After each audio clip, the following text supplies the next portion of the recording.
Olá pessoal, tudo bem? Sejam bem-vindos à nossa terceira aula desse semestre de Pesquisa e Opinião Pública.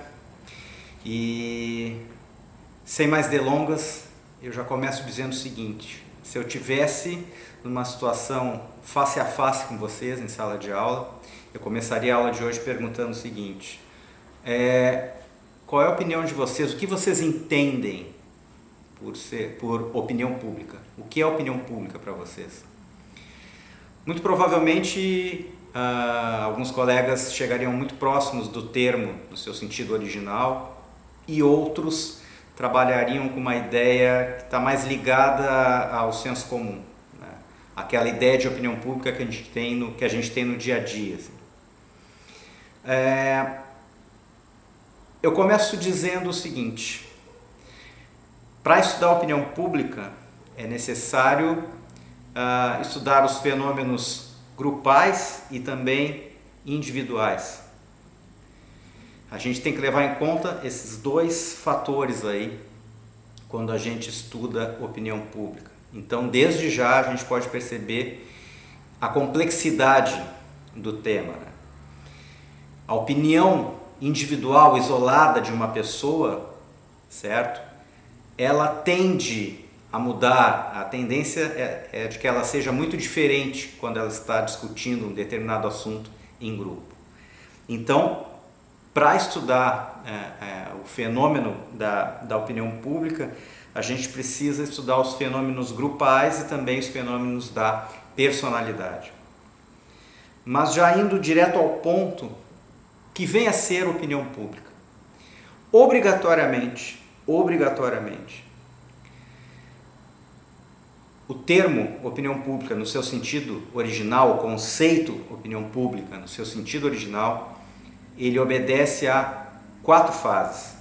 Primeiro, o surgimento de uma controvérsia essa que vai chamar a atenção de um grupo, seja ele pequeno, médio ou grande. A reunião deste grupo para discutir essa controvérsia. Terceiro, a busca por soluções alternativas e ou contrapropostas. E quarto, se chega a um consenso. O quarto momento é quando esse grupo chega a um consenso. Essa é a palavra mágica quando a gente fala sobre opinião pública. Consenso este que vai ser depois externado, tornado público. Muito bem, vamos dar um exemplo aí. Hoje à tardinha, a reitoria convoca uma coletiva de imprensa para anunciar que a partir do próximo mês as mensalidades serão cobradas mensalidades no curso, em todos os cursos da Universidade Federal de Pelotas. Essa é uma notícia bombástica, né, que vai gerar uma controvérsia, né, que vai chamar a atenção de um grupo. No caso, todo o corpo discente, vocês, os alunos da UFPEL, que é um grupo considerado grande, né, dentro do contexto. Então temos uma controvérsia aí que vai chamar a atenção de um grupo.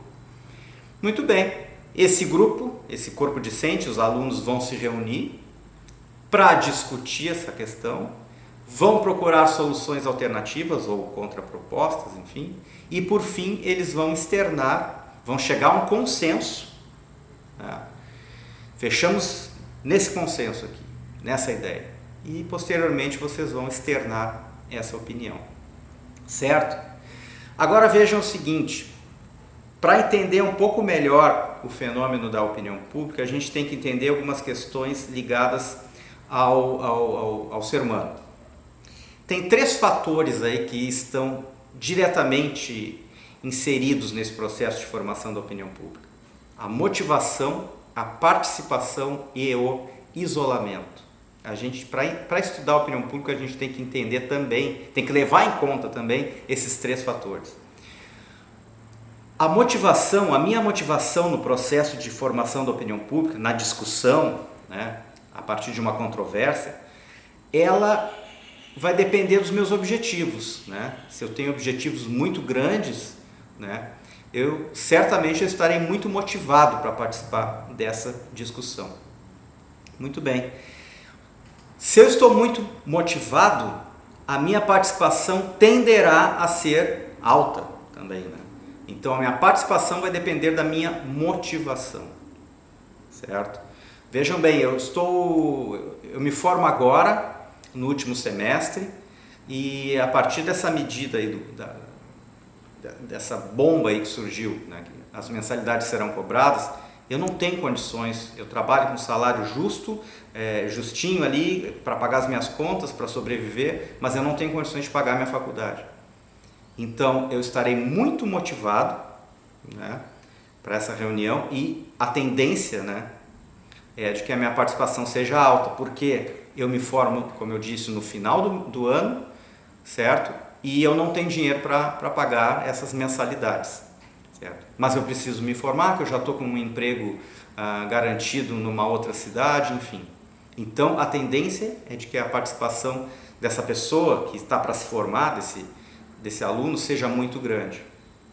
Então, repetindo, as 4 fases da opinião pública: surgimento de uma controvérsia, que vai atingir um grupo pequeno, médio ou grande, formação desse grupo para discutir essa controvérsia, busca de soluções alternativas e ou contrapropostas, e por fim se chega a um consenso que será externado posteriormente. Muito bem.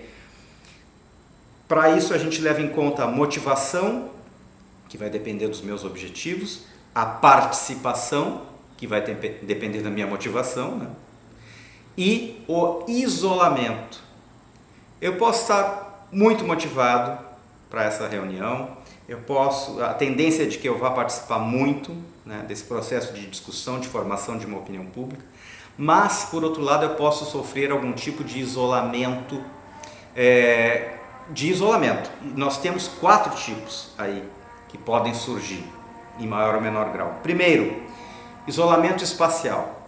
Vamos supor que você estuda na Universidade Federal de Pelotas, a reunião será feita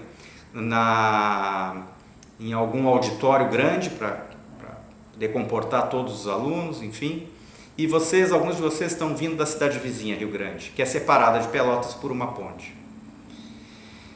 Está chovendo muito e a ponte é bloqueada. Vocês estão vindo muito motivados, a tendência é de que participem muito, mas a ponte foi bloqueada devido à tempestade que está acontecendo nas 2 cidades. Vocês, nesse caso, estarão impossibilitados espacialmente, isolamento espacial.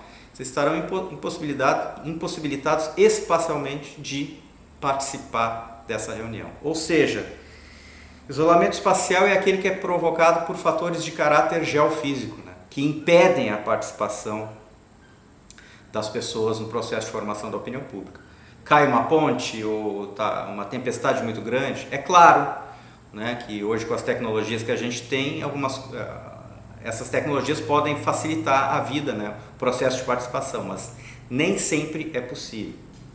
Um outro tipo de isolamento é o isolamento estrutural, né, que é constituído por diferenças biológicas, né, aquelas questões individuais, e também, não raro, avança para questões culturais, né? Pegamos uma sociedade machista, isso aqui é coisa de homem, isso aqui é coisa de mulher, absurdos que a gente ainda tem que aturar, né, até hoje. Muitas vezes, devido a essa concepção atrasada, conservadora, pessoas do sexo feminino, por exemplo, não estão habilitadas a participar de uma discussão, certo? É um exemplo, tá? Um exemplo. Isolamento estrutural, tá? Isolamento funcional. São formas de isolamento que estão ligadas às funções do corpo, né? As funções do ser humano, né? Problemas como surdez, cegueira, né, que podem vir a dificultar a comunicação entre as pessoas, né? E o isolamento psíquico, tá, que tem a ver com questões culturais também, e também ele é provocado por motivos que estão na própria personalidade, né, das pessoas, né? Gostos e interesses diferentes, mesmo nos integrantes de um grupo, diferenças culturais, como eu falei, que podem levar a isolamento, né? Línguas diferentes, certo? Línguas diferentes, religiões, hábitos de higiene, recreação, horizonte cultural, todos os fatores, né, que podem separar as pessoas, né, separar grupos, separar indivíduos. Então este é o isolamento psíquico. Então não esqueçam, a gente tem que levar em conta a motivação, a participação, mas também podem surgir problemas de isolamento espacial, estrutural, funcional e psíquico. Para estudar, para entender o processo de formação da opinião pública, a gente tem que levar em conta todos esses elementos. Outra questão que é muito importante aí, não raramente a gente encontra em livros, em falas de pessoas, de autores, de pesquisadores, a gente encontra os conceitos de público, multidão e massa. Muitas pessoas enxergam esses três conceitos como se eles fossem a mesma coisa, e na verdade eles não são. Quando a gente fala em público, é o mesmo que falar de opinião pública. Falar em público é o mesmo que falar de opinião pública. Para que se forme um público, é necessário passar por aquelas 4 fases que eu expliquei agora há pouco para vocês. Deve haver também, obviamente, né, o predomínio da crítica, da reflexão. Devemos evitar posicionamentos fanáticos, dogmáticos, e deve prevalecer sempre a harmonia entre as pessoas. Como eu disse, a crítica, a reflexão e a liberdade de expressão, de entendimento, de aceitação. Ou seja, o ambiente deve ser democrático, a racionalidade deve prevalecer. Multidão já seria algo completamente diferente. Existem 3 tipos de multidão: eventual ou causal, expressiva ou dançante e multidão ativa. Eventual ou causal é quando um grupo que por acaso está reunido, ninguém marcou hora ali para se reunir, não, por acaso se reuniram. Nós saímos de uma sala de aula, hoje ficamos conversando no pátio da UFPEL. É um grupo espontâneo de pessoas que por acaso estão reunidas ali, ninguém marcou hora ali para se encontrar. Então, a multidão eventual, eventual ou grupal, ela pode ser exemplificada por um grupo momentâneo de espectadores que vivenciam um determinado acontecimento.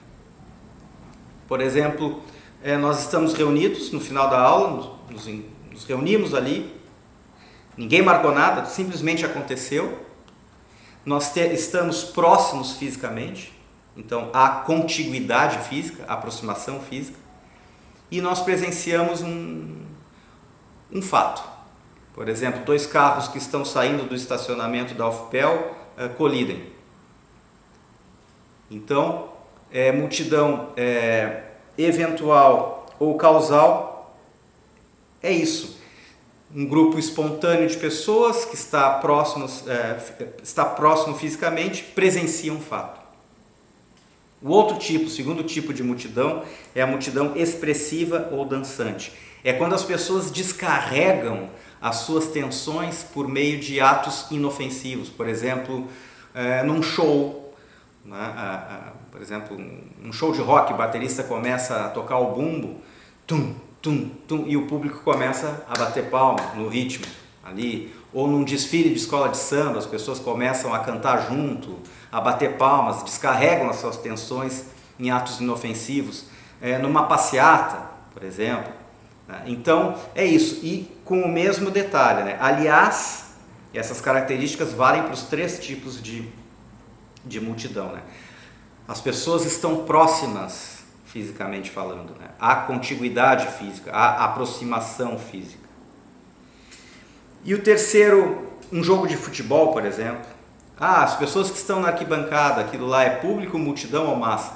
É multidão. As pessoas estão lá espontaneamente, estão próximas fisicamente e estão presenciando um fato, né? Aí no caso mais específico aí é uma multidão eventual, né? ou causal. E o terceiro tipo, que é aquele que realmente caracteriza a multidão, ele é chamado de multidão ativa, como eu disse para vocês há pouco. É o momento em que um grupo de pessoas levadas por sentimentos coletivos pode chegar até atos extremos, como por exemplo um linchamento.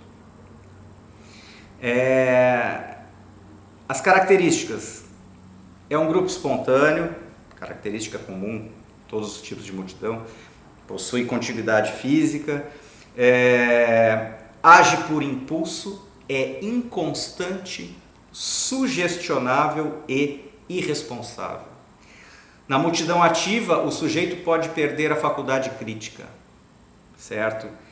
Ele pode, até o mais tranquilo dos seres humanos, numa multidão ativa, ele pode incorporar, digamos assim, a personalidade de outras pessoas e se tornar um sujeito mais agressivo. Por uma razão muito simples, ele possui uma sensação de poder, de invencibilidade.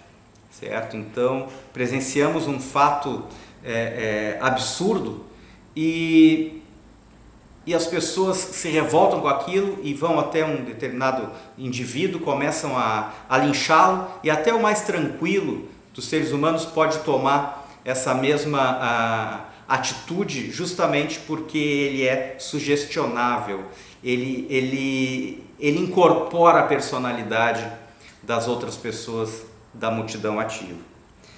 Espero que tenha ficado bem claro a diferença entre público e multidão. E a massa é a mais diferente dos três conceitos aí, né? Na massa, as pessoas não possuem uma aproximação física especial. A massa é formada por um grupo mais heterogêneo, dos mais diversos níveis sociais, culturais, né? E a questão primordial da massa, né, fundamental, as pessoas estão, esse grupo heterogêneo, sem aproximação física especial, está diante de um evento. As pessoas que estão assistindo um telejornal, uma telenovela, por exemplo. É uma massa, né, imagina um país como o Brasil, né, super diversificado, né, em vários níveis, né.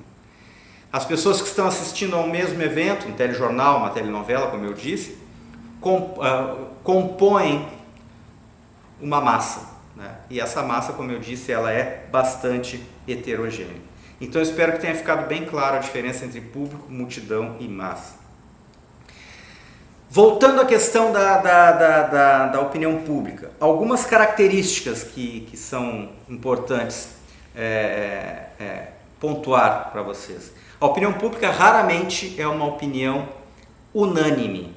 Tá? É raro que se chegue a uma opinião assim, que ela seja unânime. A opinião pública, o consenso ao qual um determinado grupo chega, não é necessariamente a opinião da maioria. Um pequeno grupo pode convencer os demais, né? Expõe seus argumentos e consegue convencer o grupo maior num processo de discussão. Normalmente, a opinião individual da pessoa, ela muda no processo de formação da opinião pública. É aquilo que eu falei mais no início, né? Muitas vezes, né? Quase sempre, a minha opinião individual, né? Ela tende a mudar no processo de discussão, de formação da opinião pública, porque é claro, eu vou concordar com algumas coisas, com outras não, eu vou ceder um pouco aqui, um pouco ali não, né? Mas é diferente da minha opinião, a opinião que eu chego lá no final é muito diferente da minha opinião inicial. E a opinião pública é uma opinião composta, né? Formada por diversas opiniões, e ela, obviamente, está em um contínuo processo de formação. Ela é infinita. A opinião de um grupo hoje, num determinado contexto, ela tende a ser diferente daqui a um ano, porque tudo vai depender de um contexto específico, do momento em que uma opinião está sendo formada. Como eu disse, no processo de formação da opinião pública, a racionalidade deve prevalecer e, obviamente, como eu coloquei para vocês também, posições dogmáticas ou fanáticas não devem aparecer. Agora, outro ponto bastante importante, pessoal. Só para esclarecer, tá? Eu tenho que trabalhar esses conceitos aqui para depois avançar. Isso eu falei lá no vídeo anterior, né? Para depois avançar nas questões mais ligadas à nossa área, tá? Esses conceitos são fundamentais para a gente entender essa disciplina e até as discussões ligadas ao campo midiático. Uma questão que também é muito importante que vocês entendam, tá? Quando os nossos comunicadores usam o termo opinião pública como opinião do povo, em geral, na realidade eles estão se reportando a manifestações de sentimentos coletivos de massa. Na verdade, quando muitos comunicadores usam o termo opinião pública, eles estão se referindo a correntes de opinião, né? A opinião pública é favorável a tal lei. Não, correntes de opinião, né, são favoráveis a tal lei, porque não houve uma reunião da sociedade para discutir aquilo ali, aquelas 4 fases até chegar a um consenso, compreendem? Claro que no dia a dia a gente usa a opinião pública, pensa isso, mas no sentido original, né, no conceito original, né, do termo, ela é bem diferente, né? A noção de opinião pública é bem diferente, ela obedece àquelas 4 fases. Outra questão que vale a pena falar também, aí já entrando mais na nossa seara aí, cada vez mais nós vivemos em um mundo que é direcionado pelos meios de comunicação de massa, cada vez mais, né? Cada vez mais. E estes, por sua vez, afetam as pessoas, né? E nós somos prova disso, né? Tamanho é o seu poder de influência, né? Tamanho é o seu poder de penetração. Já que a gente está falando em massa, o que caracteriza esse contexto de massa aí? Alguns critérios aí, algumas características do contexto da massa. Primeiro, as audiências da comunicação de massa, elas tendem a ser vastas e heterogêneas, ou seja, a audiência é numerosa, né, dos mais diversos estilos, né, o grupo é heterogêneo, como eu falei há pouco, e as mensagens são públicas e abertas, ou seja, a mensagem na comunicação de massa ela é direcionada a todos, né. A comunicação de massa ela é unilateral. Uma coisa é eu estar conversando com vocês em sala de aula, estamos numa comunicação interpessoal, né, face a face, então temos uma bilateral, bilateral, ou seja, no momento eu sou emissor, vocês são receptores, daqui a pouco vocês são os emissores, eu sou o receptor. Então há essa troca aí, tá? Há essa troca, é bilateral. Na comunicação de massa, a comunicação se dá de forma unilateral. E também, assim, e isso é uma constatação cada vez mais forte, a maioria das mensagens de comunicação de massa origina-se na mídia, origina-se em grandes organizações, certo? Em lugar dos indivíduos, ou seja, a maioria dos assuntos que nós discutimos no nosso dia a dia, elas são oriundas dos meios de comunicação de massa, dos veículos de comunicação.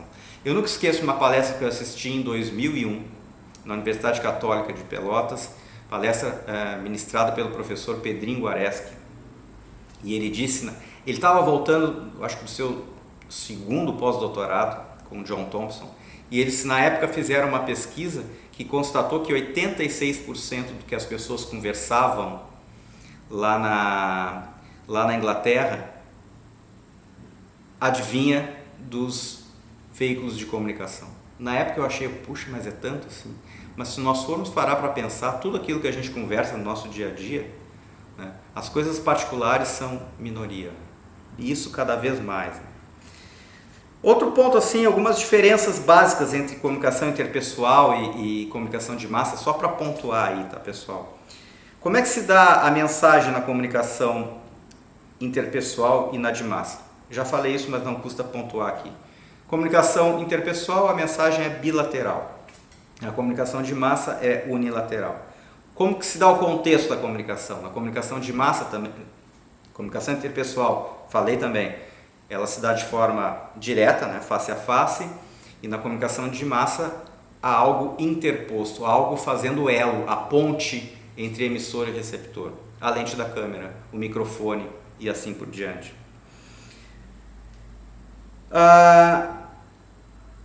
O feedback da comunicação interpessoal, ele é elevado. Se eu estou falando em sala de aula, vocês podem me interromper e eu posso interrompê-los e assim vai. Na comunicação de massa, não. Eu posso me indignar com o que estão falando dentro de um estúdio lá no Rio de Janeiro, mas o apresentador de um telejornal não vai me ouvir. Então o feedback na comunicação de massa ele é baixo. A seletividade na comunicação interpessoal ela é elevada. Eu estou falando sobre um determinado assunto, daqui a pouco um de vocês chega e diz assim, eu não quero falar sobre isso, né? Há um poder de seletividade muito grande. Na comunicação de massa, a gente recebe aquilo que recebe e não tem do que fazer. E a velocidade para uma vasta audiência, né? Na comunicação interpessoal, eu estou falando em sala de aula com vocês, no máximo alguém que estiver passando pelos corredores da UFPEL vai ouvir alguma coisa, né? Mas, no geral, o alcance da audiência ele é baixo, ao contrário da comunicação de massa, né? Que atinge uma audiência muito grande. Então, a velocidade para uma vasta audiência ela é rápida. Ainda em cima dessa questão da comunicação de massa, pessoal, como eu falei há pouco, hoje em dia, e mais do que nunca, a nossa relação, o nosso dia a dia, ele se dá de forma mediatizada, como dizia um teórico clássico da comunicação, Walter Lippmann, há muitas décadas, certo? Cada vez mais a relação das pessoas é feita de forma mediatizada. E a gente pode constatar que a mídia, ela impõe grande parte do que está sendo discutido nas rodas de conversa, né? As pessoas agendam os seus assuntos, as suas conversas em função do que a mídia veicula. E essa mídia, ela veicula, ela agenda para o público um cardápio seletivo de informações, como sendo aquilo que aconteceu, e o que ela não agenda parece que não aconteceu. Isso aí vocês vão ver em teorias do jornalismo, isso aí se chama a hipótese de agendamento, a hipótese de agenda 7. Outra questão também, a mídia ela pode inclusive moldar a opinião política das pessoas, por exemplo. E outra questão interessante é a postura dos veículos de comunicação, né? A questão do agendamento, né? Eu sempre trago um exemplo muito interessante em sala de aula, eu sempre levo para a sala de aula um exemplo muito interessante que é o seguinte: em 1998, vejam bem a diferença de agendamento, em 1998 o Nelson Mandela veio ao Brasil. Na época o presidente da República era o Fernando Henrique Cardoso. Era um ano eleitoral, né, eleições para presidente, e o Lula era candidato à presidência. O Mandela se reuniu uma única vez com o Fernando Henrique Cardoso e duas com o Lula. A Globo só agendou para o público o encontro do Fernando Henrique Cardoso com o Mandela. A Folha de São Paulo agendou, além do encontro do Fernando Henrique Cardoso com o Mandela, agendou para o público os dois encontros do Mandela com o Lula. Ou seja, quem somente assistiu à Rede Globo, ao Jornal Nacional, não ficou sabendo dos dois encontros do Mandela com o Lula. Então é isso. A mídia agenda para o público aquilo que ela acha conveniente agendar, aquilo que ela acha conveniente dizer que aconteceu, e o que não é agendado parece que não aconteceu. O tempo está esgotando, eu sigo com o assunto no próximo vídeo.